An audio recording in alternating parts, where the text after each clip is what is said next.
Quoi? Ce matin, oui. On n'est pas bien? À la fraîche? Minute Papillon. Bon retour dans Minute Papillon, le journal audio de 20 minutes.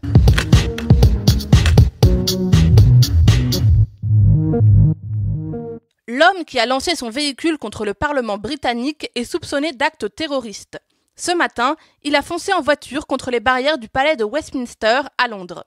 Il y a des blessés, mais aucune vie n'est en danger. Le conducteur a aussitôt été arrêté et placé en garde à vue. L'enquête est menée par le commandement antiterroriste. Enfin, une solution pour l'Aquarius. L'Espagne va accueillir 60 migrants du navire. Les 81 autres seront répartis entre la France, le Portugal, l'Allemagne, le Luxembourg et Malte. C'est dans cette île qu'accostera finalement le navire, alors qu'elle avait d'abord refusé.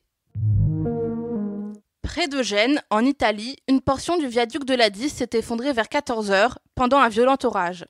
Le pont Morandi s'est écroulé sur des voies ferrées qu'il surplombe.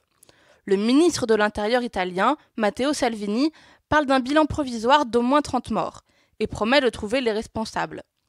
Plusieurs blessés graves ont été pris en charge et 200 pompiers sont actuellement mobilisés. De nombreuses personnalités politiques, dont Emmanuel Macron, ont exprimé leur soutien. À 14 ans, Ethan Sonborn voudrait devenir gouverneur de l'État du Vermont, aux États-Unis. Il est candidat à la primaire démocrate qui se tient aujourd'hui pour choisir le candidat aux élections de novembre. Le Vermont ne fixe pas de limite d'âge pour accéder à cette haute fonction. Mais Ethan a peu de chances de l'emporter, la favorite serait plutôt Christine Alquist.